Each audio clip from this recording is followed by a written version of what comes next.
Hello students, welcome to S2 On. Myself Devrat Raj, pursuing MBBS from Institute of Medical Sciences, BHU Varanasi. मैं पिछले 5 साल से biology पढ़ा रहा हूँ और बायोलॉजी पढ़ाने का हमारा अप्रोच ये रहता है कि पहले हम चीज़ों को समझेंगे, उसके बाद उसको लंबे समय तक याद रखते हैं। ठीक है, तो समझने से वो चीज़ें लंबे समय तक याद रहेगी और उसके लिए हम लोग क्या करते हैं कि उसको थोड़ा सा ट्रिक वगैरह बनाते हैं और उस ट्रिक से उसको अच्छे से याद रखते हैं ताकि चीज़ें अच्छे से रिकॉल हो पाए एग्जाम के टाइम पे।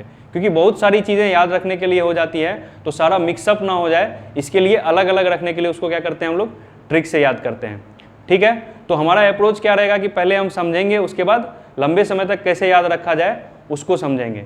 ठीक है, तो आइए देखते हैं आज के लेक्चर में कैसे चीज़ों को आसान बनाया जाए। तो आज हम लोग नया चैप्टर स्टार्ट कर रहे हैं। चैप्टर का नाम क्या है? Digestion and absorption. तो ह्यूमन फिजियोलॉजी में आपको जो चैप्टर पढ़ना है, digestion, excretion, respiration, circulation, endocrine system और नर्वस सिस्टम, ये सब चैप्टर आपको पढ़ना है ह्यूमन फिजियोलॉजी में। तो सबसे पहले समझ लेते हैं एक बार कि ह्यूमन फिजियोलॉजी क्या होता है। ठीक है, तो ह्यूमन और फिजियोलॉजी मतलब ह्यूमन के अंदर होने वाले नॉर्मल मेटाबॉलिज्म को क्या बोलते हैं? Human physiology. नॉर्मल मेटाबॉलिज्म का मतलब क्या होता है? कैटाबॉलिक और एनाबॉलिक रिएक्शन, ये आप जानते हैं, पहले आपको पढ़ा चुके हैं मेटाबॉलिज्म। तो नॉर्मल मेटाबॉलिज्म मतलब एक लिविंग ऑर्गेनिज्म जो भी काम करता है अपने जिंदा रहने के लिए, अपने लाइफ को मेंटेन करने के लिए, डाइजेशन करेगा, खाना खाएगा, न्यूट्रिशन लेगा, एक्सक्रेशन करेगा, रिप्रोडक्शन करेगा, ये सब सारा किस में आ जाता है? नॉर्मल मेटाबॉलिज्म में। ठीक है, तो यही क्या है हमारा? तो यही सब चीज हम ह्यूमन के केस में पढ़ रहे हैं, क्योंकि ह्यूमन भी एक लिविंग ऑर्गेनिज्म है। तो ह्यूमन के केस में पढ़ रहे हैं तो ये क्या हो गया? ह्यूमन फिजियोलॉजी हो गया। ठीक है, ये चीज आपको समझ में आया। अब ह्यूमन फिजियोलॉजी में कौन सा चैप्टर हम लोग को पढ़ना है? Digestion and absorption. तो नाम से ही पता चल रहा है चैप्टर से कि इसमें क्या क्या चीज पढ़ेंगे हम?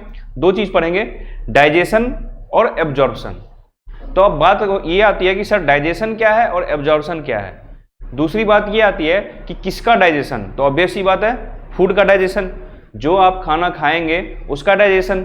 ठीक है, और उसी का एब्जॉर्प्शन, और बाहर से तो कुछ आ नहीं रहा है। ठीक है, तो जो खाना खाए उसका डाइजेशन और उसका एब्जॉर्प्शन कैसे होता है, ये हमको पढ़ना है इस चैप्टर में। ठीक है, तो इससे पहले आप सवाल ये उठ सकता है कि खाना हम खाते क्या है, जिसका डाइजेशन और एब्जॉर्प्शन करना है, उस क्वांटिटी के बारे में पता तो होना चाहिए, उस सब्सटेंस के बारे में पता होना चाहिए। तो खाना में मेनली हम लोग क्या खाते हैं? Carbohydrate, protein, fat. एडिशनली क्या होता है? Vitamin and minerals. तो विटामिन एंड मिनरल्स को डाइजेस्ट नहीं किया जाता, उसको एब्जॉर्ब किया जाता है डायरेक्ट। ठीक है, डाइजेस्ट मतलब डाइजेशन का सिंपल सा अगर आपको हम डेफिनेशन बोले तो डाइजेशन का सिंपल सा डेफिनेशन क्या होता है? The break down of complex food particle into simpler absorbable form. मतलब समझिएगा, कॉम्प्लेक्स फूड पार्टिकल, कोई बड़ा फूड पार्टिकल है उसको तोड़ के इतना छोटा बना दीजिए कि उसको एब्जॉर्ब किया जा सके, सिंपल एब्जॉर्बेबल फॉर्म, ये होता है main, simple absorbable form. Absorbable form आपको ध्यान रखना पड़ेगा, ये नहीं कि break down of complex particle into simple particle is called digestion. ये तो फिर यहाँ पे पत्थर रखा हुआ है, पत्थर को तोड़ के कॉम्प्लेक्स पार्टिकल को छोटा टुकड़ा में कन्वर्ट कर दिए, तो ये डाइजेशन थोड़ी हुआ। Simple absorbable form, break down of complex food particle into simple absorbable form, ये क्या होता है? डाइजेशन होता है। ठीक है, तो आइए शुरू करते हैं डाइजेशन एंड एब्जॉर्प्शन चैप्टर। इसमें देखिए क्या क्या पढ़ेंगे हम लोग। डाइजेस्टिव सिस्टम क्या होता है, मतलब ह्यूमन के अंदर जो वेल डेवलप्ड डाइजेस्टिव सिस्टम है उसके अंदर क्या क्या कंपोनेंट्स हैं। तो 2 कंपोनेंट्स हैं। कौन कौन से कंपोनेंट हैं? एलिमेंट्री कैनाल और digestive gland. The human digestive system has 2 component, alimentary canal and digestive gland. Alimentary canal मतलब जिस रास्ते से होके खाना जाता है, और डाइजेस्टिव ग्लैंड खाना को जो ग्लैंड पचाने में मदद करता है। ये दोनों मिलके क्या बनता है? डाइजेस्टिव सिस्टम बनता है। ठीक, फिर बोल रहा है डाइजेशन फूड, जो डाइजेशन भोजन के पचने की प्रक्रिया क्या होती है, the process of digestion of food, ये पढ़ना है हमको। ठीक है, उसके बाद बोल रहा है एब्जॉर्प्शन ऑफ डाइजेस्टेड प्रोडक्ट, जो डाइजेस्ट हुआ है उसका एब्जॉर्प्शन, जो अनडाइजेस्टेड है उसका एब्जॉर्प्शन नहीं होगा। जो खाना नहीं पचा है उसका एब्जॉर्प्शन नहीं होगा, जो खाना पचा है उसी का एब्जॉर्प्शन होगा। तो एब्जॉर्प्शन ऑफ डाइजेस्टेड फूड, ये ध्यान रखना है आपको। ठीक है, और जो डाइजेस्टेड नहीं हुआ वो क्या हो जाएगा? एक्सक्रेशन से बाहर हो जाएगा, फीसेस से, फीकल मेटर से, और या फिर आप बोल सकते हैं स्टूल के थ्रू पास आउट हो जाएगा। ठीक। और उसके बाद डिसऑर्डर्स ऑफ डाइजेस्टिव सिस्टम, अगर आपका डाइजेस्टिव सिस्टम सही से काम नहीं कर रहा है तो आपको क्या क्या बीमारी हो सकता है, डायरिया, जॉन्डिस वगैरह सब, ये सब हम लोग पढ़ने वाले हैं सबसे लास्ट में। ठीक, तो सबसे पहले शुरू करते हैं डाइजेस्टिव सिस्टम। डाइजेस्टिव सिस्टम में हम क्या बताएं, दो कंपोनेंट होते हैं। कौन कौन से कंपोनेंट? एलिमेंट्री कैनाल और डाइजेस्टिव ग्लैंड। ठीक है, अब एलिमेंट्री कैनाल क्या है? तो एलिमेंट्री कैनाल है माउथ से लेके ये ईसोफेगस, स्टोमक से इंटेस्टाइन से ये इस तरह से पूरा रास्ता कवर करके ये यहां से लेके एनस तक, ये पूरा एक पाइप है। ठीक है, तो mouth to anus alimentary canal starts from mouth and ends at anus. ये पूरे को कैनाल को क्या बोलते हैं? एलिमेंट्री कैनाल बोलते हैं। पूरे कैनाल को क्या बोलते हैं? Alimentary canal. ठीक है, अब इस एलिमेंट्री कैनाल के क्या क्या कंपोनेंट हैं? तो सबसे पहले कंपोनेंट क्या है? माउथ। जैसे भोजन आप खाए, बोलस ऑफ फूड लिए, भोजन का निवाला बोलते हैं, उसको क्या बोलते हैं? Bolus of food. Bolus of food जैसे माउथ के अंदर लेंगे, तो ये माउथ है, माउथ को ओपन किया, तो अंदर क्या है? अंदर एक कैविटी है। ठीक है, उस कैविटी को क्या बोलते हैं? Oral cavity. तो माउथ के बाद क्या हो जाएगा? Oral cavity. ठीक है, माउथ के अंदर ओरल कैविटी। अब ओरल कैविटी से वो और अंदर जाएगा, ओरल कैविटी से और फूड अंदर जाएगा इसके थ्रू, ईसोफेगस के थ्रू। ठीक है, अब बात ये आती है कि आपका एनसीईआरटी बोलता है कि the food enters to pharynx. कहाँ? Pharynx, which is common passage for food and air. Pharynx जो होता है वो एयर और फूड के लिए कॉमन पैसेज होता है। इसका मतलब क्या होता है, इसको समझते हैं। इसका मतलब ये होता है कि अगर ये नॉर्मल ह्यूमन बीइंग है, ठीक है,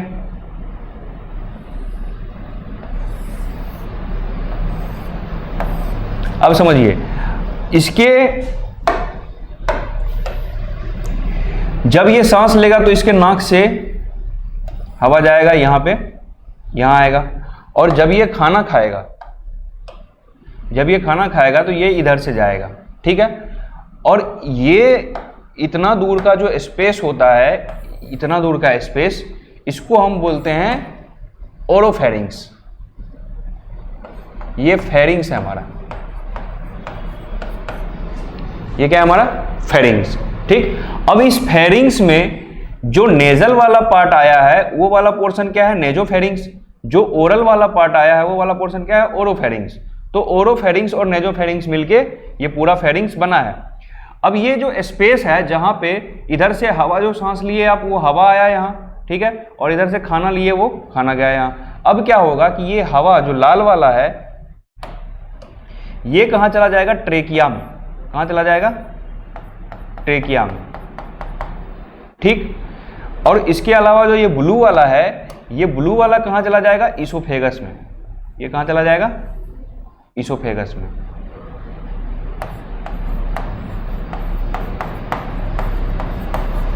लेकिन एनसीईआरटी आपका बोलता है कि the pharynx is common passage for air and food. ये आपको समझाना चाह रहे थे हम, इस डायग्राम से समझ में नहीं आ रहा था इसलिए ये नया डायग्राम बनाए। ये अब आपको क्लियर हो गया फेरिंग्स कॉमन पैसेज है कि नहीं है। क्लियर यहां तक? अब उसके बाद माउथ, ओरल कैविटी के बाद अंदर माउथ के अंदर कहां चले गए हम?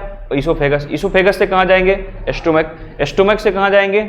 ड्यूडेनम, यानी कि स्मॉल इंटेस्टाइन। स्मॉल इंटेस्टाइन में 3 पार्ट होता है, ड्यूडेनम, जेजुनम और इलियम। ये आप पहले से जानते होंगे।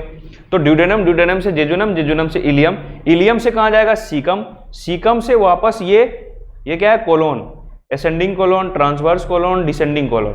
3 तरह के कोलोन होते हैं, 3 पार्ट होता है कोलोन का। 3 तरह के कोलोन नहीं होते, 3 पार्ट होता है कोलोन का। ठीक है, अब ट्रांसवर्स कोलन हो गया, ascending colon, transverse colon, descending colon. उसके बाद जो ये वाला रीजन है, ये रीजन आपका है रेक्टम। ठीक, और रेक्टम के नीचे जो ओपनिंग होता है एनल कैनाल का, वो क्या है? एनस। ठीक, तो उसके बाद हम बात कर रहे थे कि खाना आया, खाना पचना शुरू कहाँ होगा? स्टोमक में। वैसे तो कहाँ शुरू हो जाता है? ओरल कैविटी में। ठीक है, तो आपसे अगर पूछेगा कि digestion of food starts in, option में अगर ओरल कैविटी है तो आंसर क्या जाएगा? ओरल कैविटी, क्योंकि स्टार्च का 30% डाइजेशन ओरल कैविटी में हो जाता है। वहाँ पे सेलिब्री ग्लैंड होता है, उससे सेलिब्री अमाइलेज निकलता है, वो अभी हम पढ़ाएंगे आपको। ठीक है, लेकिन उसके बाद फिर नेक्स्ट डाइजेशन कहाँ होगा? स्टोमक में। ईसोफेगस में कोई डाइजेशन नहीं होता है, no digestion occurs in oesophagus. ये बात आपको अलग से ध्यान रखना है, ईसोफेगस में कोई एंजाइमेटिक डाइजेशन नहीं होता है। उसके बाद स्टोमक में चला गया खाना, स्टोमक में खाना वहाँ एसिड सिक्रेशन होगा, ठीक है। तो स्टोमक से जो पेप्सिन निकलेगा, पेप्सिनोजन निकलता है, वो HCl के प्रेजेंस में पेप्सिन में कन्वर्ट हो जाता है। तो वहाँ मेन डाइजेशन किसका होगा? प्रोटीन का। स्टोमक में किसका डाइजेशन होगा? प्रोटीन का। उसके बाद आ जाएगा खाना ड्यूडेनम में, और ड्यूडेनम में मैक्सिमम डाइजेशन होता है और कंप्लीट डाइजेशन होता है। सारा डाइजेशन जितना बच गया, प्रोटीन, कार्बोहाइड्रेट, फैट जो भी बचा हुआ है, सबका डाइजेशन कहाँ होगा? ड्यूडेनम में। और उसके बाद डाइजेस्टेड फूड को कर लिया जाएगा एब्जॉर्ब जेजुनम से, और अगर अनडाइजेस्टेड फूड बच गया है तो उसको जेजुनम से आगे कहाँ बढ़ा दिया जाएगा? इलियम में। इलियम से वो कहाँ चला जाएगा? कोलोन में, और वो कोलोन से रेक्टम के थ्रू, एनस के थ्रू बाहर निकल जाएगा फीकल मेटल के फॉर्म में। ये नॉर्मल प्रोसेस होता है, आपको पहले से भी पता होगा। आपको पढ़ना क्या क्या है? मेन चीज, ओरल कैविटी में 2 चीज आता है। क्या क्या आता है ओरल कैविटी में? आता है, आप अपना अगर मुंह खोल के देखेंगे, अगर माउथ ओपन करेंगे तो ओरल कैविटी में आपको क्या दिखेगा? दांत दिखेगा, टीथ, और टंग, जीभ दिखेगा, ठीक है। तो टीथ और टंग 2 चीज आता है ओरल कैविटी में। क्या क्या आता है?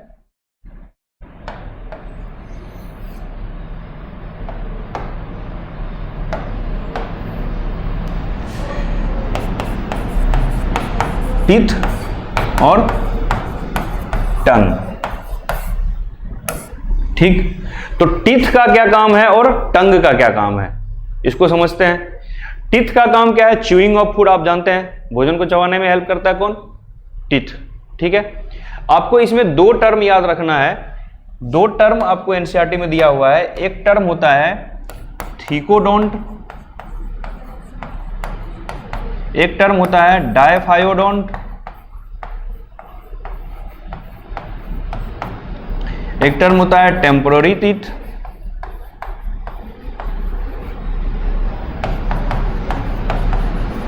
एक होता है परमानेंट टीथ।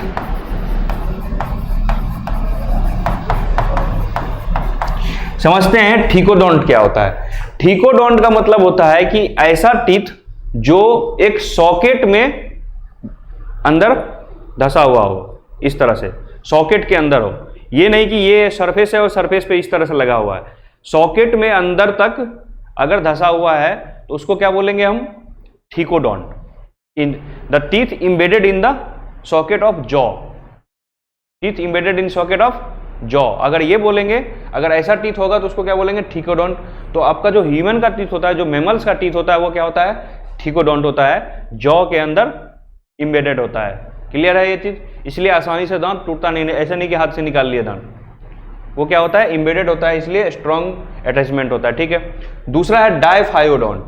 डायफायोडोंट का मतलब, डाई से आपको पता चल रहा होगा, डाई का मतलब 2, ठीक है। तो डायफायोडोंट का मतलब होता है कि ह्यूमन में और मोस्ट ऑफ द मैमल्स में क्या होता है कि दांत 2 बार आते हैं। पहले आते हैं दूध के दांत, फिर वो टूट जाते हैं, और फिर आते हैं परमानेंट टीथ जो कि हमेशा के लिए रहते हैं, वो नहीं टूटते हैं, ठीक है। तो पहले जो दांत आए टेम्पोररी टीथ बोलेंगे उसको, और जो बाद में आए जो अब नहीं टूटेंगे उसको क्या बोलेंगे? परमानेंट टीथ, ठीक। तो जो टूट के चले गए वो था मिल्क टीथ। तो शुरू में क्या होता है कि डेंटल फॉर्मूला क्या होता है मिल्क टीथ का? 2102 अपॉन 2102, ठीक है। फिर इसको इधर से लिख सकते हैं 2102 अपॉन 2102। इसको समझिए क्या बोले हम, ठीक है।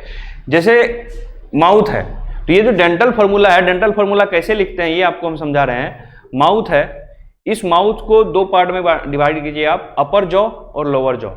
अपर जॉ को डिवाइड कर दिया और लोअर जॉ को डिवाइड कर दिया, ठीक है। तो नीचे भी 16 दांत होगा, ऊपर भी 16 दांत होगा, टोटल कितने होंगे? 32। कितने होंगे? 32। अब इस 16 को, नीचे वाले 16 को 2 पार्ट में डिवाइड कीजिए, यहां से सेंटर से 8 इधर और 8 इधर, ठीक है। 8 लेफ्ट और 8 राइट, क्लियर है। फिर ऊपर वाला भी क्या हो जाएगा? 8 लेफ्ट और 8 राइट, ठीक है। तो 8 8 करके इस तरह से टोटल कितने हो जाने चाहिए? 32। लेकिन जो मिल्क टीथ होता है, जो बच्चों में होता है, वो कितने होते हैं? काउंट कर लीजिए इसको, 2 1 3 2 5 5 10 5 15 5 20, टोटल कितने हो गए? 20 टीथ। 2102। आपसे पूछेगा फॉर्मूला ऑफ मिल्क टीथ, तो आप बताएंगे 2102। अब इसमें 2102 क्या है, तो आपको अभी हम बताए, इसको एक बार फिर से डायग्राम से देख लेते हैं।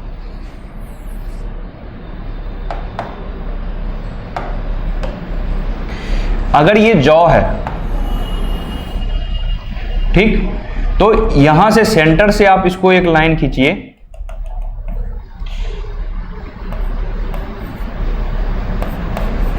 एक दांत इधर होगा, एक दांत इधर होगा, फिर इधर होगा, फिर इधर होगा, फिर इधर होगा, ठीक है। तो 1 2 3 4 5, ठीक है। 2102 का हम फॉर्मूला बता रहे हैं आपको, हम ये किसका बता रहे हैं, हम मिल्क टीथ का, ठीक है।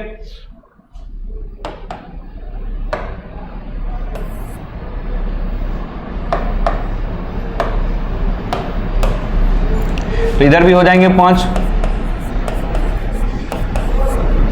अब इसका 2102 का मतलब क्या है, 2102 का मतलब है incisor, canine, premolar, molar, ICPM बोलते हैं इसको। क्या क्या बोलते हैं, ICPM, incisor, canine, premolar, molar, ठीक है। तो इंसीजर, कैनाइन, प्रीमोलर, मोलर का मतलब क्या है, जो सबसे central incisor, central left, central right, central lower, central upper, इस तरह से बोल सकते हैं हम। तो जो सबसे नीचे का है ये, इसको हम बोल सकते हैं LCI, लोअर सेंट्रल इंसीजर। क्या बोल सकते हैं, लोअर सेंट्रल इंसीजर, ठीक है। तो नीचे है, इतना आपको लोअर सेंट्रल इंसीजर अगर समझ में नहीं आ रहा है, आप सीधा समझिए इंसीजर, कैनाइन, प्रीमोलर और मोलर, 4 तरह के दांत होते हैं, ठीक है। इंसीजर से है किसी चीज को टीयर करने में काम आता है, कैनाइन जो है मांस खाने में काम आता है, उसको फाड़ने में काम आता है, ठीक है। और प्रीमोलर और मोलर जो है च्यूइंग में काम आता है, चबाने में काम आता है, ठीक है। अब बात यह है कि ये मिल्क टीथ जो है एक दिन सारा टूट के गिर जाएगा, तो फिर से नया टीथ आएगा, उसका फॉर्मूला होगा 2123। उसका फॉर्मूला क्या होगा, ICPM, ठीक है। तो ये देखिए, ये अगर एक जॉ का है, एक जबड़ा का है, तो एक जबड़ा इसके ऊपर भी होगा, ये लोअर जॉ है तो इसके अपर जॉ होगा। अब लोअर जॉ में भी आधा पार्ट है ये, ठीक है, एक क्वाड्रेंट है, ये दूसरा क्वाड्रेंट होगा, फिर ऊपर में तीसरा और चौथा होगा। तो 2123 एक क्वाड्रेंट का हम बता रहे हैं, 2 1 3 2 5 3 8, एक क्वाड्रेंट में 8 हुए, तो 8 8 16, ऊपर का 8, फिर 8 16 16 कितने हो जाएंगे, 32। ये क्या हो जाएगा, परमानेंट टीथ हो जाएगा, ठीक है। तो इसमें क्या चेंज आया ये समझिए आप। प्रीमोलर पहले 0 थे, प्रीमोलर हो गए 2, मोलर पहले 2 थे, मोलर हो गए 3, ठीक है। ये आपका चेंज आया। तो इसमें 2 कॉन्सेप्ट आता है, एक बोलते हैं उसको सुपरा एडेड टीथ। क्या बोलते हैं, सुपरा एडेड टीथ। इसका मतलब क्या होता है, चलिए छोड़िए, सुपरा एडेड टीथ ये आपके सिलेबस में नहीं है, इसको रहने देते हैं, सुपरा एडेड टीथ वगैरह सब। वैसे ही सिलेबस के लिए जो जितना है उतना पढ़ने से ही आपका काम चल जाएगा, तो आप सिलेबस वाला रहने देते हैं, क्योंकि फिर आगे पढ़ाएंगे तो आगे का चीज छूट जाएगा, ठीक है। तो क्या बोल रहे हैं हम, परमानेंट टीथ और मिल्क टीथ का फॉर्मूला याद रखिए आप, ठीक है। और ठीकोडोंट और डायफायोडोंट, ये 2 टर्म याद रखिए, ठीकोडोंट क्या होता है और डायफायोडोंट क्या होता है। तो ये आप इतना अगर 4 चीज आपको टीथ के अंदर पता है, तो ये एनसीईआरटी के हिसाब से काफी है, और आपके नीट के हिसाब से जो आजकल का लेवल चल रहा है उसके हिसाब से काफी है, ठीक है। तो ये हो गया।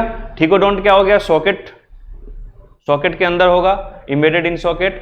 डायफायोडोंट क्या होगा, teeth appears twice in life time, ये हो गया डायफायोडोंट। और मिल्क टीथ का डेंटिशन क्या हो जाता है, 2102, इंसीजर, कैनाइन, प्रीमोलर, मोलर। और परमानेंट टीथ का डेंटिशन क्या हो जाता है, 2123। अब आते हैं टंग पे। टंग का क्या काम है, हम आपको बताए थे ओरल कैविटी में 2 चीज दिखेगा, टीथ और टंग, ठीक है। तो टंग का क्या काम है, टंग का काम है, आप खुद सोचिए, यहां टंग है, तो आपको बोलेगा, आपका एनसीईआरटी बोलता है tongue is a freely movable muscular organ attach to the lower oral cavity by frenulum. किससे, फ्रेनुलम। आप जब जीभ को ऊपर उठाएंगे तो आप देखेंगे नीचे एक किसी स्ट्रक्चर से जुटा हुआ है, जिसके कारण वो और ऊपर नहीं उठ रहा है। या फिर क्या कीजिए, जीभ से क्या कीजिए, आप नाक को टच करने का कोशिश कीजिए, तो देखेंगे जीभ अब और ऊपर नहीं आ रहा है। तो नीचे कोई ना कोई चीज़ है जिससे वो अटैच है, जिसके कारण वो ऊपर नहीं आ रहा है। ठीक है, तो वो जो चीज़ है वो क्या है, फ्रेनुलम। ठीक है, तो टंग क्या है, मस्कुलर ऑर्गन है और नीचे फ्रेनुलम से वो अटैच होता है बेस में। अब बात ये आती है कि टंग का काम क्या है, मस्कुलर ऑर्गन तो है, तो काम क्या है, मिक्सिंग ऑफ फूड। जैसे आप खाना खाए तो इधर का आप चबाया हुआ को उधर, उधर का चबाया हुआ को उधर, ऐसे ऐसे जब आप च्यूइंग करते हैं तो क्या होता है कि जो टंग है वो क्या करता है, मिक्सिंग ऑफ फूड करता है। ठीक है, ये आपका टंग का काम हो गया।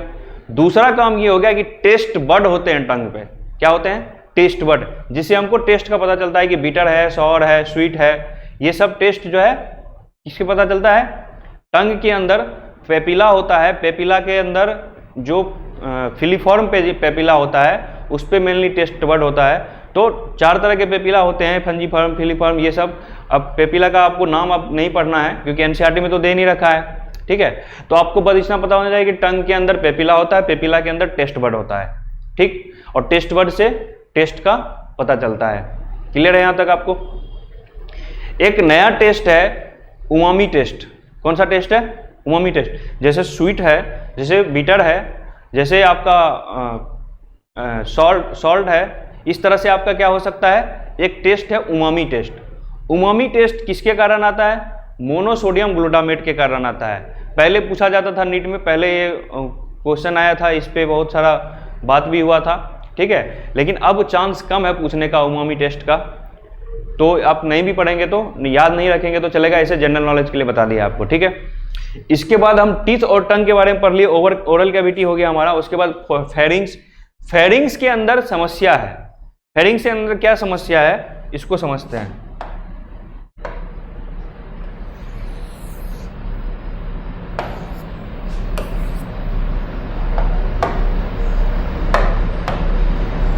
अभी हम आपको बताए थे कि ये जो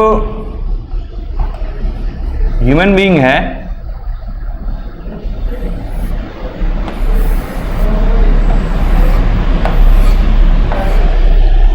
इसके अंदर क्या होगा कि ये नाक से क्या लेगा, एयर लेगा, नेजल कैविटी से एयर पास करेगा। ये नेजल कैविटी से एयर पास किया। ठीक, यहाँ पे हम लिख देते हैं एयर। अब क्या हुआ, दूसरी बात कि ये बोलस ऑफ फूड है, ये इंटर किया, यहाँ से अंदर गया। ठीक, अब होता क्या है कि यहाँ पे आपके 2 स्ट्रक्चर है, एक तो ईसोफिगस है यहाँ से, ठीक है, और आगे इसके क्या है, ट्रेकिया। आगे इसके क्या है, ट्रेकिया। ट्रेकिया में सी शेप्ड कार्टिलेजिनस रिंग होता है। अगर आप लोग पढ़े होंगे रेस्पिरेटरी सिस्टम तो आपको पता होगा ट्रेकिया में क्या होता है, सी शेप्ड कार्टिलेजिनस रिंग होता है। तो यहाँ है ट्रेकिया और इधर क्या है, ईसोफेगस। अब समस्या क्या है फेरिंग्स में, ये समझते हैं हम। ठीक, तो जो खाना आया वो खाना कहाँ जाना चाहिए, ईसोफेगस में जाना चाहिए। कहाँ जाना चाहिए, ईसोफेगस में जाना चाहिए। अगर ये खाना गलती से ट्रेकिया में आ जाएगा तो क्या हो जाएगा, एयर का पैसेज ब्लॉक हो जाएगा। एयर का पैसेज ब्लॉक हो जाएगा तो एयर अंदर नहीं आएगा, आप सांस नहीं ले पाएंगे, सांस नहीं ले पाएंगे, ऑक्सीजन नहीं मिलेगा, आप मर जाएंगे। ठीक है, तो ये खाना कहाँ नहीं आना चाहिए, ट्रेकिया में नहीं आना चाहिए। अब चूंकि ये फेरिंग्स वाला जो रीजन है, ये फेरिंग्स वाला रीजन तो कॉमन है दोनों के लिए, एयर के लिए भी और फूड पार्टिकल के लिए भी। ठीक है, तो फेरिंग्स को तो बंद कर नहीं सकते क्योंकि आना दोनों को इधर से ही है। तो बंद क्या कर सकते हैं हम, क्या कर सकते हैं कि यहाँ पे एक हम ढक्कन लगा सकते हैं। कहाँ पे, ट्रेकिया के गेट पे क्या कर सकते हैं हम, एक ढक्कन लगा सकते हैं। क्या होगा कि जब खाना आएगा तो ये ऊपर का ढक्कन इसको बंद कर देगा, ट्रेकिया के इनलेट को बंद कर देगा। ठीक है, और खाना जो है किधर चला जाएगा, ईसोफेगस में चला जाएगा और वहीं जाना चाहिए खाना। ठीक है, तो इस ढक्कन का नाम क्या है, इस ढक्कन का नाम है इपिग्लोटिस। इपिग्लोटिस। और जो ये इनलेट है, इस इनलेट का नाम क्या है, ग्लोटिस। इनलेट का मतलब जो ओपनिंग है, ओपनिंग ऑफ ट्रेकिया। ठीक है, ओपनिंग ऑफ ट्रेकिया। ट्रेकिया के ऊपर क्या होता है, लैरिंग्स होता है। लैरिंग्स के अंदर ओपनिंग होता है। उस ओपनिंग के थ्रू अगर फूड पार्टिकल को एंट्री से रोकना है तो उस ओपनिंग को कवर करना पड़ेगा। तो उस ओपनिंग को कवर करने के लिए आपका एनसीईआरटी बोलता है कि a thin cartilaginous flap called epiglottis prevents the entry of food into food pipe, food into wind pipe. Wind pipe किसको बोला है? ट्रेकिया को बोला है। विंड पाइप किसको बोलते हैं? ट्रेकिया को। जिस पाइप से हवा जाता है उसको विंड पाइप बोलेंगे, जिस पाइप से खाना जाता है उसको फूड पाइप बोलेंगे। तो इसोफेगस क्या हो जाएगा? फूड पाइप, और ट्रेकिया क्या हो जाएगा? Wind pipe. तो एपिग्लोटिस समझ में आ गया आपको, ग्लोटिस समझ में आ गया आपको। तो फेरिंग्स के साथ जो समस्या था उस समस्या का समाधान हो चुका है। ठीक है, तो फूड का बोलस लिए आप, च्यूइंग किए, उसका फूड कहाँ चला गया? अंदर। ठीक है, फेरिंग्स, फेरिंग्स से कहाँ चला गया? इसोफेगस। इसोफेगस से अब कहाँ जाएगा? स्टोमक में। तो स्टोमक कैसा होता है? Stomach is a J shaped organ. Stomach में 3 पार्ट होते हैं। क्या क्या पार्ट होते हैं? डायग्राम देख सकते हैं आप स्टोमक का। स्टोमक में क्या क्या 3 पार्ट होते हैं? एक होता है फंडस, एक होता है कार्डियक पार्ट, ठीक है, बॉडी, और एक होता है पाइलोरिक पार्ट। ठीक है, तो ये स्टोमक इस तरह से जे शेप का ऑर्गन होता है, J shaped organ. Stomach is a J shaped organ in which is divided into fundus, cardiac, body and pyloric part. अब ये इसोफेगस से खाना कहाँ आ गया? स्टोमक में। स्टोमक से कहाँ जाएगा? स्मॉल इंटेस्टाइन में। तो स्मॉल इंटेस्टाइन में भी 3 पार्ट होते हैं, ड्यूडेनम, जेजुनम और फिर हाईली क्वाइल्ड पार्ट इलियम। क्या क्या होता है? ड्यूडेनम, जेजुनम और इलियम। ये सब चीज आप पहले से जानते थे, इसीलिए हम क्या कर रहे हैं, इसको जल्दी जल्दी निकाल दे रहे हैं। ठीक है, तो फिर क्या आ गया? ये एलिमेंट्री कैनाल का स्ट्रक्चर पढ़ रहे हैं हम लोग। स्ट्रक्चर ऑफ एलिमेंट्री कैनाल में आपको हम ओरल कैविटी बताए, उसके अंदर टीथ के बारे में बताए, टंग के बारे में बताए, फेरिंग्स के बारे में बताए, एपिग्लोटिस के बारे में बताए, इसोफेगस के बारे में बताए कि वहाँ कोई डाइजेशन नहीं होगा। उसके बाद स्टोमक के बारे में बताया क्या क्या पार्ट होते हैं। उसके बाद हम क्या बता रहे हैं? इंटेस्टाइन। ठीक है, तो इंटेस्टाइन समझ में आ गया आपको, 3 पार्ट होते हैं इंटेस्टाइन के। और फिर स्मॉल इंटेस्टाइन के बाद कहाँ चले जाएंगे? Large intestine. लार्ज इंटेस्टाइन में भी 3 पार्ट होते हैं। कौन कौन से 3 पार्ट होते हैं लार्ज इंटेस्टाइन में? लार्ज इंटेस्टाइन में 3 पार्ट कौन कौन से होते हैं? इलियम से कहाँ जाएगा? सीकम में। इलियम से जाएगा सीकम में। सीकम से कहाँ जाएगा? कोलोन में। कोलोन से कहाँ जाएगा? रेक्टम में। रेक्टम से निकल जाएगा एनस से फीकल मैटर आउटसाइड। ठीक है, तो सीकम, कोलोन और रेक्टम, ये मेन 3 पार्ट कहाँ किसमें होते हैं? लार्ज इंटेस्टाइन में होते हैं। और कोलोन भी 3 पार्ट में डिवाइडेड होता है, असेंडिंग कोलोन, ट्रांसवर्स कोलोन और डिसेंडिंग कोलोन। ये आपको डायग्राम से समझाए थे। ये डायग्राम देखिए आप, ये क्या है? असेंडिंग कोलोन, ऊपर जो जा रहा है, ये इधर ट्रांसवर्स जा रहा है, ट्रांसवर्स कोलोन, और ये नीचे आ रहा है, इसको क्या बोलते हैं हम? Descending colon. ठीक है, इसमें ट्रांसवर्स रीजेज होते हैं मस्कुलर लेयर में। ये हो गया आपका लार्ज इंटेस्टाइन का स्ट्रक्चर। फिर लास्ट में रेक्टम एनस हो गया। ठीक है, तो ये हम पढ़ रहे थे क्या? Structure of alimentary canal. इसका हम ओवरव्यू ले लिए एक बार। उसके बाद हम लोग थोड़ा सा पढ़ते हैं टीथ के बारे में। आपको बता दिए incisor, canine, premolar, molar, socket of jaw, कैसे सॉकेट के अंदर क्या होता है? सॉकेट के अंदर होता है, इसलिए इसको क्या बोलते हैं? थिकोडोंट बोलते हैं। इंसीजर ये दोनों हो गए 2, कैनाइन एक हो गया 2 1, प्रीमोलर हो गए 2 2, और मोलर्स हो गए 3। तो 2 1 2 3। तो ये कौन सा, ये जो आपको डायग्राम दिया गया है, इसका मतलब ये डायग्राम किसका दिया गया है? एडल्ट का कि बच्चे का? ये दिया गया है एडल्ट का। क्यों? क्योंकि 2 1 3 2 5 3 8, और 8 को गुना कर देंगे 4 से, तो कितना हो जाएगा? 32। तो 32 दांत किस में होते हैं? बड़े दांत किस में होते हैं? एडल्ट में होते हैं। अब आपको बता दें जानकारी के लिए, लेस देन 6 साल, 6 साल से कम बच्चों में 20 दांत होते हैं, और वो क्या होते हैं? टेम्पोररी होते हैं। 20 दांत होते हैं और क्या होते हैं? टेम्पोररी होते हैं,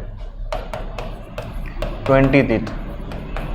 ठीक, 6 से 12 साल के बीच में क्या होता है? 6 से 12 साल के बीच में टोटल 24 दांत होते हैं। ठीक है, और ये क्या होता है? मिक्स्ड डेंटिशन होता है। मिक्स्ड डेंटिशन मतलब कुछ टेम्पोररी टीथ होते हैं और कुछ परमानेंट टीथ होते हैं। कुछ टेम्पोररी टीथ और कुछ परमानेंट टीथ होते हैं। तो टोटल कितने हो जाते हैं? 24। 12 से 14 साल में टोटल दांत कितना हो जाता है? 28। और 25 से ज़्यादा साल में टोटल दांत कितना हो जाता है? 32। तो ये आपको थोड़ा सा डाटा दिए, इसको याद करने की कोई बिल्कुल जरूरत नहीं है, ये आपको बस थोड़ा सा जनरल नॉलेज बताया हम आपको। ठीक, तो टीथ के बारे में हो गया, स्टोमक के बारे में हो गया। इसके बाद हम लोग बात करते हैं ये हिस्टोलॉजी ऑफ एलिमेंट्री कैनाल। किसके बारे में बात कर रहे हैं? हिस्टोलॉजी ऑफ एलिमेंट्री कैनाल, मतलब कौन कौन से टिश्यू से मिलके एलिमेंट्री कैनाल बना है। ठीक है, तो कौन कौन सा टिश्यू है? इसमें 4 लेयर होते हैं टिश्यू के, एक सेरोसा, दूसरा मस्कुलरिस, तीसरा सब म्यूकोसा और चौथा म्यूकोसा। सेरोसा, मस्कुलरिस, सब म्यूकोसा और म्यूकोसा। कितने लेयर होते हैं? 4। तो सेरोसा क्या है? आउटर मोस्ट लेयर है। आपसे क्वेश्चन बार बार पूछता है नीट में कि from outside to inside layers of alimentary canal, या फिर पूछेगा फ्रॉम इनसाइड टू आउटसाइड। तो आप ध्यान दीजिएगा, क्वेश्चन में आपसे आउटसाइड टू इनसाइड पूछा है या फिर इनसाइड टू आउटसाइड पूछा है। अगर आउटसाइड टू इनसाइड पूछा है तो सेरोसा से स्टार्ट करेंगे, इनसाइड टू आउटसाइड पूछा है तो म्यूकोसा से स्टार्ट करेंगे। ठीक है, और ये क्या है? ल्यूमेन, जो खाली स्पेस है जिधर से खाना पास होता है उसको क्या बोलते हैं? ल्यूमेन। ठीक है, अब आपका एनसीईआरटी बोलता है कि जो मस्कुलरिस लेयर है उस मस्कुलरिस लेयर में 2 पार्ट होता है, इनर सर्कुलर और outer longitudinal layer of muscles. Muscularis layer नाम से ही पता चल रहा है क्या? मसल का लेयर है।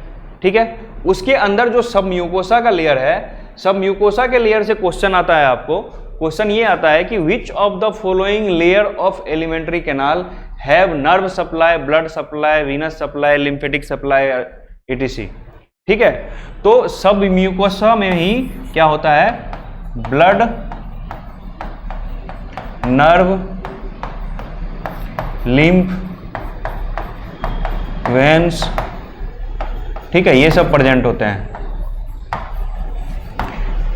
ये सब कहां होते हैं? सब म्यूकोसा में होते हैं। आपका एनसीईआरटी बोलता है कि एट सम प्लेसेस ग्लैंड्स में बी प्रेजेंट इन सब म्यूकोसा, ग्लैंड्स में बी प्रेजेंट इन सब म्यूकोसा। वो इनडायरेक्टली बोलना चाहता है कि ड्यूडेनम के सब म्यूकोसा में ब्रूनर्स ग्लैंड होता है। आपको ध्यान रखना है, क्या ध्यान रखना है? ड्यूडेनम के म्यूकोसा में, सब म्यूकोसा में ब्रूनर्स ग्लैंड होता है। ये Brunner's gland digestive enzyme secret करते हैं, जूस सीक्रेट करता है जो कि डाइजेशन में हेल्प करता है। ठीक है, तो सब म्यूकोसा हो गया सब। और फिर सबसे लास्ट में एनसीईआरटी एक लाइन धीरे से लिखता है कि the different location in alimentary canal have different modification in the histological layer. मतलब ये 4 लेयर जो है आपस में मॉडिफाई हो जाएंगे। अगर वो स्टोमक में है तो किसी और चीज में मॉडिफाई हो जाएगा, अगर वो इंटेस्टाइन में है तो किसी और चीज में मॉडिफाई हो जाएगा। जैसे इंटेस्टाइन में जो सबसे अंदर का लेयर होता है म्यूकोसा लेयर, उसके म्यूकोसा के एपिथेलियम में क्या होता है कि विलाई बनते हैं। क्या बनते हैं? विलाई। विलाई क्या करता है? Villi increases surface area. Villi क्या करता है? Villi increases surface area. तो इंटेस्टाइन के म्यूकोसा में क्या होता है? सबसे अंदर के लेयर में विलाई बनता है, और विलाई में फिंगर लाइक प्रोजेक्शंस होते हैं, उसको क्या बोलते हैं? Micro villi. तो विलाई और माइक्रो विलाई मिलकर क्या करता है? सरफेस एरिया बढ़ाता है इंटेस्टाइन का, और इंटेस्टाइन का अगर सरफेस एरिया बढ़ जाएगा तो उससे खाना ज़्यादा एब्जॉर्ब होगा, तो इट हेल्प्स इन एब्जॉर्प्शन। ठीक है, तो इस तरह का मॉडिफिकेशन आपको बताया है कि जैसे स्टोमक है तो स्टोमक के म्यूकोसा में क्या होता है? ग्लैंड्स होते हैं। ठीक है, म्यूकस ग्लैंड सिक्रेट करता है। वो म्यूकस ग्लैंड क्यों सिक्रेट करता है? उसको म्यूकस की जरूरत होती है। क्यों? क्योंकि स्टोमक जब HCl सिक्रेट करता है तो HCl क्या होता है? एसिडिक, और एसिडिक pH रहेगा, एसिड रहेगा, तो एसिड क्या कर देगा? म्यूकोसा को डैमेज कर देगा। ठीक है, टिश्यू को डैमेज कर देगा। तो उस टिश्यू को डैमेज से बचने के लिए क्या सिक्रेट करता है? वो म्यूकस सिक्रेट करता है, जिसमें बाइकार्बोनेट होता है, और वो बाइकार्बोनेट क्या करता है? एसिड को न्यूट्रल कर देता है। ठीक है, to increase absorption. Rani Kumari, बहुत बढ़िया। टू इंक्रीज एब्जॉर्प्शन कौन करेगा? विलाई। तो विलाई और माइक्रो विलाई क्या करता है? एब्जॉर्प्शन इंक्रीज करता है। ये डायग्राम देखिए, A section of small intestinal mucosa showing villi, मतलब स्मॉल इंटेस्टाइन के म्यूकोसा का क्रॉस सेक्शन है, और उसमें क्या दिख रहा है हमको? विलाई दिख रहा है। तो ये विलाई है, ये हरा वाला। ठीक है, पहले इंटेस्टाइन ऐसा था, अब इंटेस्टाइन ऐसा हो गया। तो अगर इंटेस्टाइन ऐसे चेंज हो गया है प्लेन से ऐसा, तो इसमें विलाई हो गया है। तो ये जो लेंथ है, इसका जो सरफेस है, इस लेंथ का सरफेस में यहाँ से यहाँ तक में, इतना तक में ही वो सरफेस आ जाएगा। तो ये एक्स्ट्रा सरफेस बना कि नहीं बना?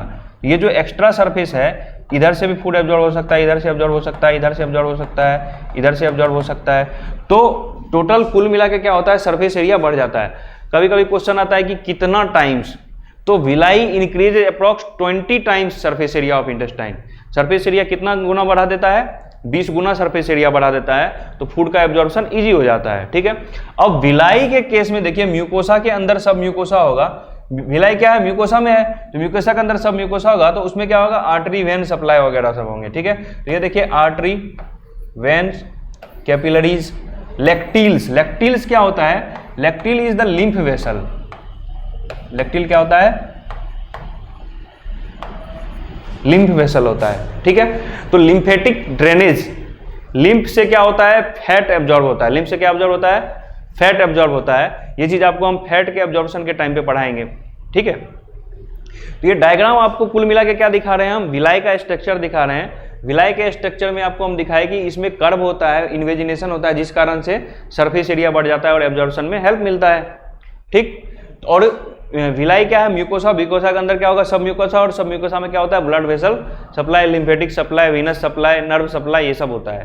ठीक, इसके बाद आते हैं क्रिप्ट्स। इस डायग्राम में एक चीज है क्रिप्ट्स।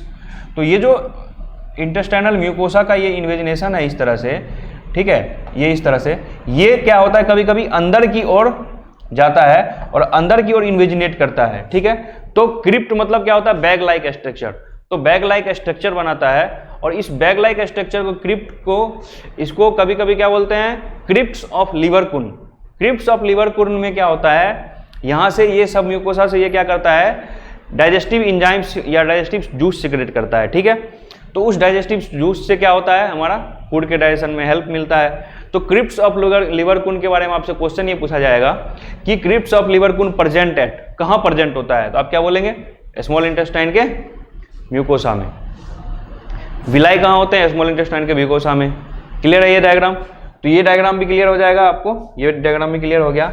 इसके बाद आते हैं हम लोग डाइजेस्टिव ग्लैंड पे। ठीक है, तो अभी तक हम लोग क्या क्या पढ़ लिए, हम लोग पढ़ लिए एलिमेंट्री कैनाल, एलिमेंट्री कैनाल का स्ट्रक्चर, और उसके अलावा एलिमेंट्री कैनाल का हिस्टोलॉजी। ठीक है, और modifications of alimentary canal, mucosa में, इंटेस्टाइन में क्या मॉडिफिकेशन है, और आपके स्टोमक में क्या मॉडिफिकेशन है। क्लियर है। अब हम बात कर रहे हैं कि बात किए थे हम, डाइजेस्टिव सिस्टम दो चीज से बना होता है। डाइजेस्टिव सिस्टम किसे किसे मिलकर बना होता है, डाइजेस्टिव सिस्टम बना होता है digestive gland plus alimentary canal. तो जो एलिमेंट्री कैनाल है जिधर से फूड पास करता है वो, प्लस उसमें डाइजेस्टिव इंजाइम डालेंगे तभी तो वो फूड को क्या करेगा, डाइजेस्ट करेगा, खाना को पचाएगा।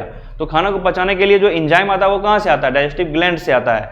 तो कुल मिला के कितने ग्लैंड हैं मेनली, एक तो सैलिवरी ग्लैंड है, ठीक है, लीवर खुद एक ग्लैंड है, पेनक्रियाज है, ठीक है, स्टोमक के अंदर ग्लैंड है जो कि गैस्ट्रिक ग्लैंड बोलते हैं उसको, जो कि क्या करता है, एसिड सिक्रेट करता है, ठीक है, और इंटेस्टाइनल ग्लैंड है। इंटेस्टाइन के अंदर जो ग्लैंड है अभी आपको हम बताए, ब्रूनर्स ग्लैंड,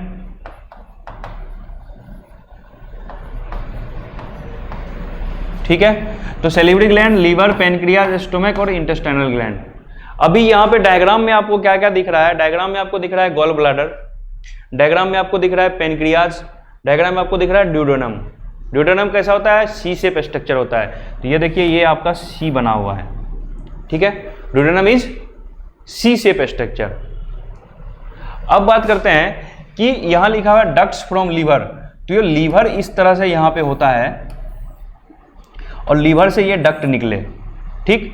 ये लीवर से जो निकलेगा डक्ट वो क्या निकलेगा, उसको बोलते हैं हेपेटिक डक्ट। उसको क्या बोलते हैं, हेपेटिक डक्ट। तो डक्ट्स फ्रॉम लीवर को क्या बोलेंगे हम,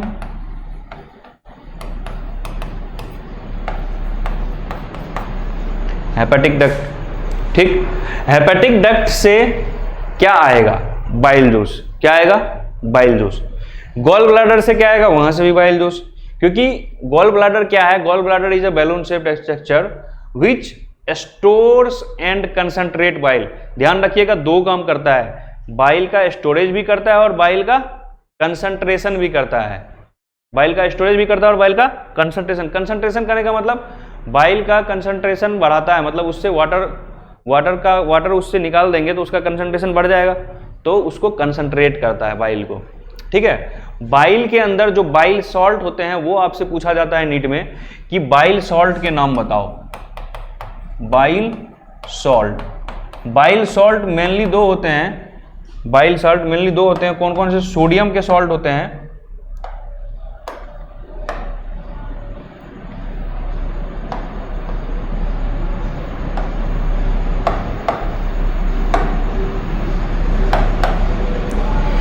बाइल सॉल्ट के नाम आप लोग ध्यान रखिएगा। बाइल सॉल्ट, सोडियम ग्लाइकोकोलेट और सोडियम टोरोकोलेट। ठीक है, इसके अलावा कभी कभी बाइल पिगमेंट भी पूछा जाता है, कभी कभी क्या, ये भी इंपॉर्टेंट चीज है आपके लिए, बाइल पिगमेंट, बिलीरुबिन और बिलीवर्डिन।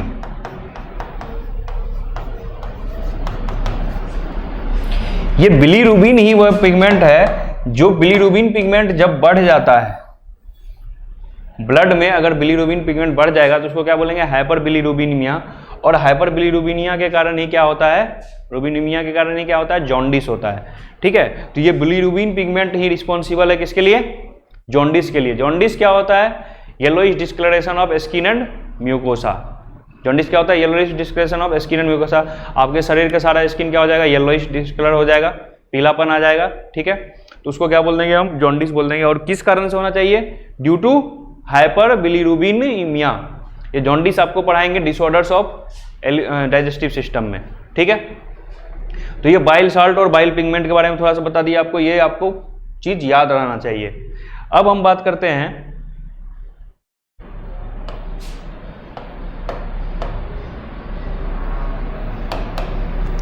गॉल ब्लाडर से बाइल डक्ट आया, उसको बोलते हैं डक्ट्स फ्रॉम ब्लाडर को क्या बोलते हैं? Cystic duct.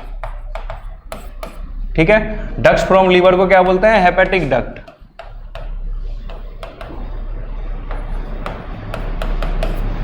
ठीक है, तो दो डक्ट आ रहे हैं, एक आएगा राइट लोब से, एक आएगा लेफ्ट लोब से, फिर दोनों मिलके क्या बनाएगा? Common hepatic duct. ये वाला पार्ट क्या है? Common hepatic duct. दोनों राइट और लेफ्ट लोब से मिलके क्या बना दिया? Common hepatic duct. और ये डक्ट फ्रॉम गॉल ब्लाडर क्या आ रहा था? Cystic duct. ठीक है, तो कॉमन हेपेटिक डक्ट और सिस्टिक डक्ट दोनों मिलके क्या बना दिए? Common bile duct. दोनों मिलके क्या बना दिए? Common bile duct. तो कल को अगर आपसे क्वेश्चन पूछ देगा कि common bile duct is form of, ठीक है, तो क्या क्या हो जाएगा answer? Is form from cystic duct and common hepatic duct. Cystic duct and common hepatic duct, ये दोनों मिलके क्या बना देगा? Common bile duct. तो इधर से सिस्टिक डक्ट कहां से आया? गॉल ब्लाडर से। ठीक, और कॉमन हेपेटिक डक्ट कहां से आया? लीवर से। ये दोनों मिलके क्या बना दिए? Common bile duct. अब ये कॉमन बाइल डक्ट से कहां जाएगा बाइल? कॉमन बाइल डक्ट से देखिए ये बाइल कहां जा रहा है? ये यहां आके इसमें मिल जा रहा है। और ये डक्ट कौन सा है? ये डक्ट है पेनक्रिएटिक डक्ट। ये डक्ट कौन सा है? Pancreatic duct. तो कॉमन बाइल डक्ट में इधर से आके पेनक्रिएटिक डक्ट मिला, पेनक्रिएटिक डक्ट मिला। और कॉमन बाइल डक्ट और पेनक्रिएटिक डक्ट दोनों मिलके क्या बना दिए? Hepato pancreatic duct. क्या बना दिए? Hepato pancreatic duct. ये डायग्राम आपको समझ में आ गया अब कि कैसे कहां से कौन सा सिक्रेशन आया। अब ये कॉमन हेपेटो पेनक्रिएटिक डक्ट, जो हेपेटो पेनक्रिएटिक डक्ट है, ये कहां ओपन हो रहा है? ये ओपन हो रहा है ड्यूडेनम में। कहां ओपन हो रहा है? ड्यूडेनम में। तो इसका मतलब क्या हुआ? इसका मतलब ये हुआ कि लीवर से जो भी सिक्रेशन आए, गॉल ब्लैडर से जो भी चीज आया, पेनक्रियाज से जो भी चीज आया, सब कहां पहुंच गया? ड्यूडेनम में पहुंच गया। कहां पहुंच गया? ड्यूडेनम में। और ड्यूडेनम का ये जो ओपनिंग है, ये कहां से मिलता था? स्टोमक से मिलता था। तो स्टोमक से जो भी चीज आया वो भी कहां पहुंच गया? ड्यूडेनम में। तो सारा खाना और सारा इंजाइम्स सब कहां पहुंच गए? ड्यूडेनम में। तो मैक्सिमम डाइजेशन भी कहां होगा? ड्यूडेनम में। ये चीज आपको समझ में आ गया? ठीक, तो हेपेटो पेनक्रिएटिक डक्ट क्या होता है? जो कॉमन हेपेटिक डक्ट आया, ठीक, और पेनक्रियाटिक डक्ट आया, वो दोनों मिलके कहाँ जाए, कहाँ ओपन हुए, ड्यूडेनम में, ठीक। अब बात ये आती है कि ये डक्ट जो होता है, इस डक्ट पे क्या होता है, रेगुलेशन होता है। क्या होता है, रेगुलेशन होता है, और उस रेगुलेशन का नाम है एस्फिंक्टर। रेगुलेशन का नाम क्या है, एस्फिंक्टर। मतलब ये डक्ट खुलेगा कि नहीं खुलेगा, डाइजेशन की जरूरत है कि नहीं है, उसके लिए वहां पे क्या लगा दिया, एस्फिंक्टर। एस्फिंक्टर क्या होता है, वाल्व। वाल्व क्या होता है, यूनिडायरेक्शनल फ्लो को एलो करता है। कहने का मतलब वाल्व ऐसे समझिए आप, जैसे साइकिल में हवा भरते हैं तो उसमें जो वाल्व पिन होता है, जिसको वाल्व पिन बोलते हैं लोकल लैंग्वेज में, वाल्व पिन होता है, उसमें जब हम ऊपर से पंप से हवा भरते हैं तो हवा अंदर जाता है, बाहर नहीं निकलता है। जब पंप से हवा भरते हैं तो हवा अंदर जाता है, बाहर नहीं। आप सोचते हैं कि हवा फूंक दिए तो हवा तो बाहर निकल जाना चाहिए, हवा सिर्फ अंदर जा ही रहा है, जा ही रहा, फिर पंप किए, फिर हवा अंदर चला गया और फूल गया वो, फिर पंप किए, फिर हवा अंदर चला गया। ये नहीं कि हवा बाहर निकल जा रहा है। क्यों ऐसा होता है, ऐसा इसलिए होता है क्योंकि इस तरह का उसमें क्या होता है, ये वाल्व होता है, वाल्व इस तरह से खुलता है, ऊपर से, इधर से ऊपर से आप कुछ भी डालेंगे तो ये इस तरह से ओपन होगा और फिर ये क्लोज हो जाएगा। तो जैसे ये क्लोज हो जाएगा तो अब नीचे से कुछ भी डालेंगे, ये क्लोज है तो ये ऊपर आने उसको एलो नहीं करेगा, ठीक है। ऐसे भी समझ सकते हैं आप कि ये वाल्व अगर ऊपर खुलेगा, ये वाल्व ऊपर खुला, नीचे से जो भी जाए ऊपर चला गया और ऊपर खुल के फिर बंद हो गया। जैसे ही ये बंद हो गया तो अब ऊपर वाला सामान चीज नीचे नहीं आ पाएगा, इसको बोलते हैं वाल्व, ठीक है। तो वही चीज यहाँ होता है कि कॉमन हेपेटोपेनक्रियाटिक डक्ट पे एक वाल्व लगा हुआ होता है, उसको एस्फिंक्टर ऑफ ओडाई बोलते हैं, एस्फिंक्टर ऑफ ओडी। यहां लिख देते हैं हम एस्फिंक्टर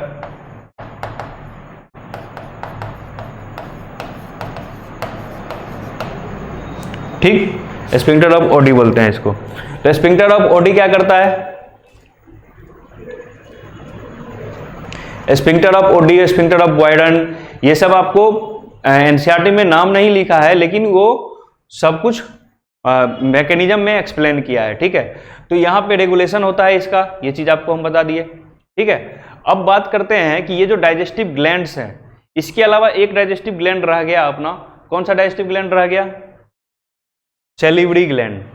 सेलिब्री ग्लैंड के बारे में आपका एनसीईआरटी बोलता है कि 3 पेयर ऑफ सेलिब्री ग्लैंड होते हैं। कितने पेयर ऑफ सेलिब्री ग्लैंड होते हैं, 3 पेयर ऑफ सेलिब्री ग्लैंड होते हैं। एक होता है पैरोटिड ग्लैंड, क्या क्या होता है, पैरोटिड ग्लैंड। एक होता है सब मैग्जिलरी, या फिर इसी को सब मैंडिबुलर बोलते हैं, सब मैग्जिलरी और सब मैंडिबुलर, सब मैग्जिलरी और सब मैंडिबुलर ग्लैंड। ये 2 हो गए। तीसरा होता है सबलिंगुअल ग्लैंड। तो इसके बारे में आपको क्या पता होना चाहिए, इसका लोकेशन पता होना चाहिए। क्या पता होना चाहिए, लोकेशन। सबलिंगुअल नाम से ही क्या पता चला, लिंगुअल, लिंगुआ मतलब टंग, टंग के नीचे होगा तो सबलिंगुअल। सब मैग्जिलरी या सब मैंडिबुलर मतलब मैंडिबल के नीचे होगा तो सब मैंडिबुलर, ठीक है। तो नीचे वाला क्या है, मैंडिबल, ऊपर वाला क्या है, मैग्जिला। मैग्जिला मतलब अपर जॉ को मैग्जिला बोलते हैं और लोअर जॉ को क्या बोलते हैं, मैंडिबल बोलते हैं। तो इसको क्या बोल देंगे, इसके नीचे जो भी होगा ग्लैंड उसको क्या बोल देंगे, सब मैंडिबुलर सेलिब्री ग्लैंड। बोलता है कि ये तीनों ही ग्लैंड ओरल कैविटी के बाहर सिचुएटेड होते हैं, लेकिन अपना सिक्रेशन ओरल कैविटी में डालते हैं। क्या करते हैं, ओरल कैविटी में डालते हैं, ठीक है।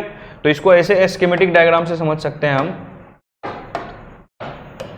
कि अगर ये ओरल कैविटी है, ठीक है, तो सब मैंडिबुलर ग्लैंड, सब मैग्जिलरी ग्लैंड और सब लिंगुअल ग्लैंड टंग के नीचे से, ये तीनों ही अपना सिक्रेशन कहाँ डालेंगे, ओरल कैविटी में डालेंगे। ये क्या है, ओरल कैविटी है।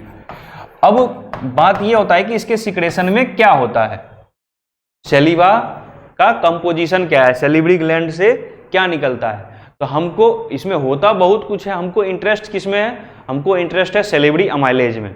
जो एंजाइम ये सिक्रेट करता है उस एंजाइम का नाम क्या है, सैलिवरी अमाइलेज। अब ये सैलिवरी अमाइलेज को क्या बोलते हैं हम, टाइलिन भी बोलते हैं, PTYALIN, टाइलिन, ठीक है। तो टाइलिज्म एक वर्ड होता है, PTYALISM, टाइलिज्म। उसको क्या बोलते हैं? Hyper salivation. हाइपर सलाइवेशन, ज्यादा सलाइवा सीक्रेट हो रहा है किसी को तो उसको हम क्या बोल देंगे? टाइलिज्म हो गया है उसको। ठीक है, तो सैलिवरी अमाइलेज एंजाइम है, और इस सैलिवरी अमाइलेज का काम क्या है?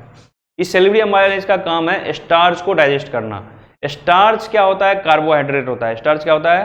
कार्बोहाइड्रेट होता है। कार्बोहाइड्रेट आपके जैसे चावल खाए तो चावल में कार्बोहाइड्रेट होगा, स्टार्च होगा, उस स्टार्च को डाइजेस्ट करने का काम किसका है? सैलिवरी अमाइलेज का है।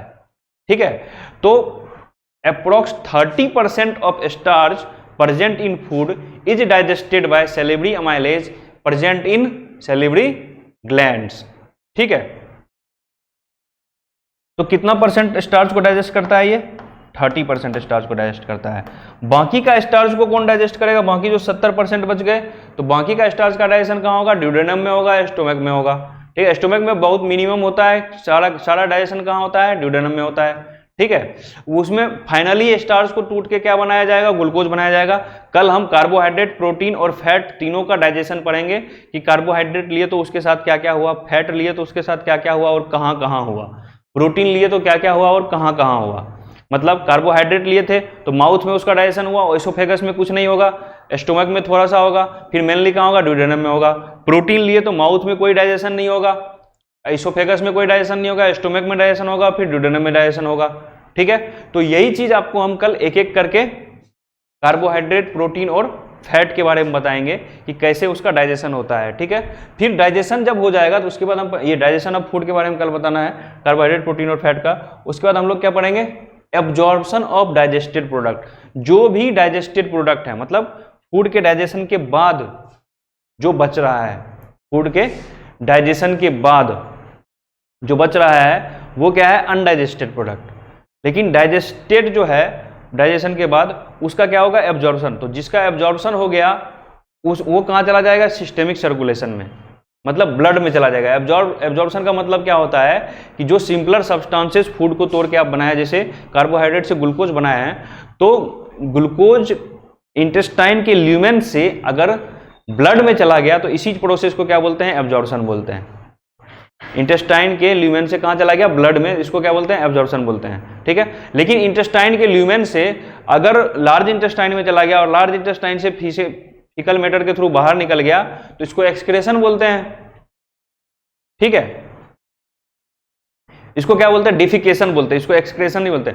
एक्सक्रेशन एक्सक्रेटरी सिस्टम का अलग डेफिनेशन होता है। हम लोग कॉमन लैंग्वेज में, लेमन लैंग्वेज में इसी को एक्सक्रेशन बोल देते हैं कि एक्सक्रेटरी वेस्ट प्रोडक्ट है, चलो निकल रहा है तो ये एक्सक्रेशन है। एक्सक्रेशन ब्रॉड वे पे यूज करेंगे तो इस तरह से बोल देते हैं, लेकिन एक्सक्रेशन का एक्चुअल मीनिंग क्या होता है? किडनी के द्वारा जो एलिमिनेशन होता है वो एक्सक्रेशन होता है। ठीक है, नाइट्रोजनस वेस्ट का, उसको एक्सक्रेशन बोलते हैं। यहाँ क्या हो रहा है? डेफिकेशन हो रहा है।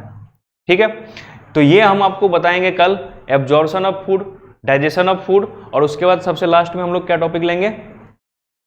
Disorders of digestive system.